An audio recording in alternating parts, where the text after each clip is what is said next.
Hey y'all, welcome back to the channel. Today, it's a little bit of a different view as you can see, because can't fit a monitor laying down on my desk. Because I finally got a monitor. I know a couple videos back I was talking about upgrading it and doing a review on it. Finally got it. This is the LG 34WP65C. And if numbers mean nothing to you, it's just LG's 1440p ultrawide. It is a 34-inch monitor. It has HDR 400. It has a refresh rate of 165 Hz. It has AMD FreeSync Premium. The stand has quite a big range of height adjust. I like to keep it about in the middle. It also has some swivel. I don't really want to swivel it because it's hard to get back straight. It doesn't have any tilt, which, I mean, some of ultrawides do, but I really don't understand why you would, because no one's going to get a monitor this big and flip it like this. It's going to be really tall. Before we get into it, go subscribe real quick. It doesn't cost you anything. It helps support the channel, which needs it right now because there's not really that many people watching it. It tells YouTube I'm a good channel. Just go subscribe. It's right down there. Go push it. And then you can go back to the video. I said go push it. Okay, there you go. And here's just a quick overview of the OSD. I think it's alright. It's not my favorite. Like, it's not really clear like why 1 millisecond motion blur reduction isn't like available, but it turns out it's like because of you have it on.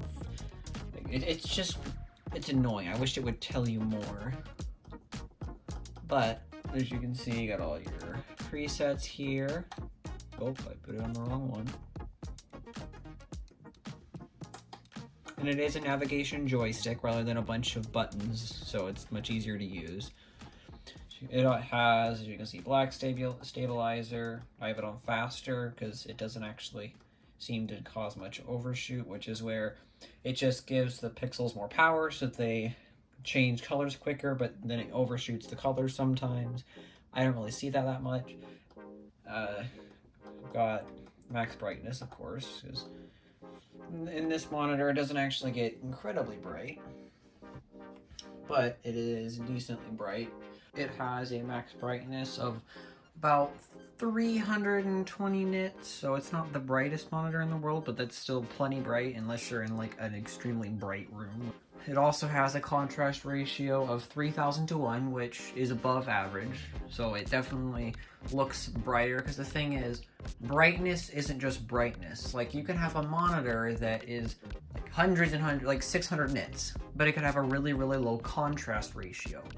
And to your eyes, it just makes it appear darker because the blacks can't be as black with the brights being as bright. So it's not always better to have like 600 nits, 1000 nits peak brightness if it has really bad contrast ratios, because it will appear darker to your eye.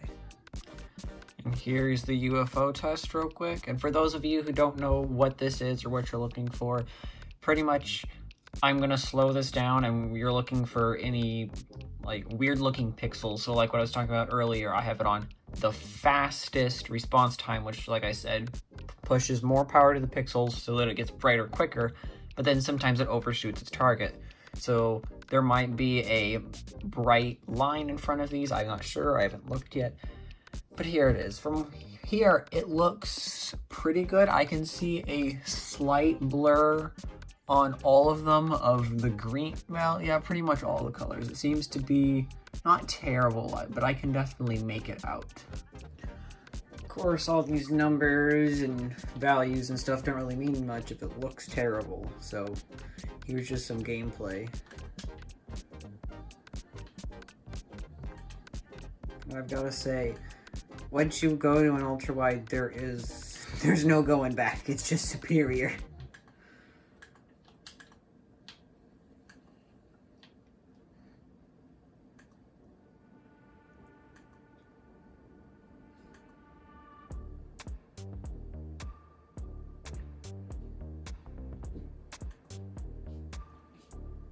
This monitor has a PPI of about 110, which is not super high. It's about, if you're used to like 1080p on a 24-inch monitor, it's about that PPI, which I don't know if I already said it, but pixels, it stands for pixels per inch, so it's just like how sharp the image actually is. Like you can have a 4K display, but if it's 100 inches, it's not going to be that sharp because technically the pixels are going to be rather large. And once you get to about 4K, the distance you'd want to sit from it, it still looks sharp, but just an example.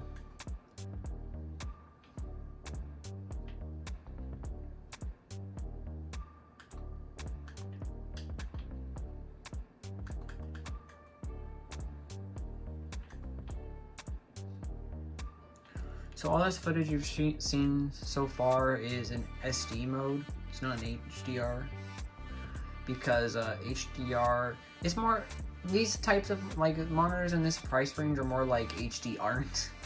They are HDR just so they can have the thing on there, but they generally look worse.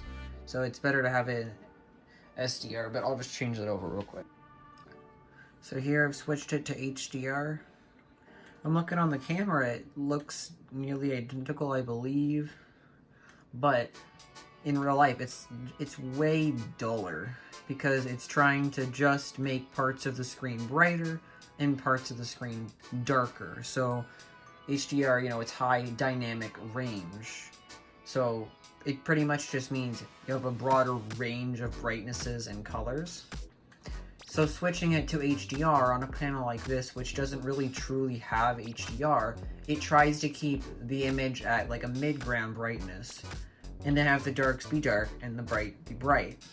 But the problem is, since it doesn't get that bright, the middle is really dark. Like it's only like, what, 160 nits about, which is really dark. But like if you look at the cloud up there, it's really bright because it's trying to even it out, to like an easy way to explain it. It's trying to even out the brightness, I guess. So like bright things can be bright, dark things can be dark, so on. Here's a test of the built-in speakers. Monitor speakers are never really that good, so I'm not completely sure why you would want to use them. But in case you don't have speakers or they haven't gotten there yet, just here's a listen.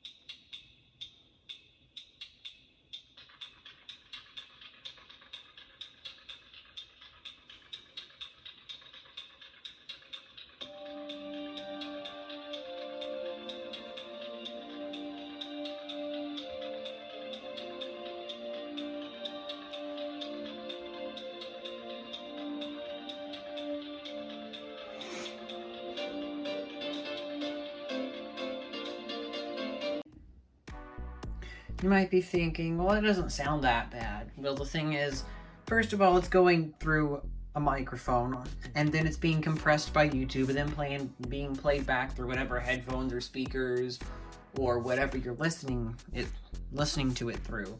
So this isn't going to be like exactly what it sounds like. But let me just show you what it sounds like with my desktop speakers.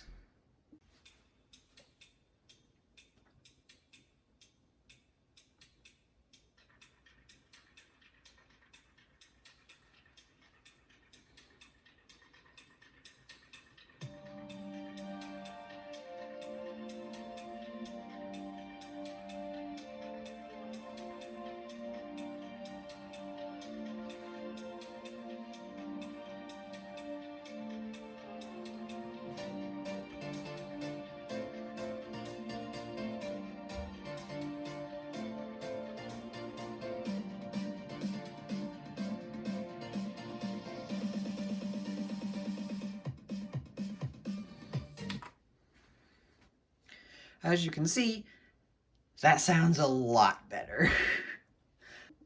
And just real quick, here's back to the monitor speakers. I realized I forgot to let it get to the bassy part, so here it is.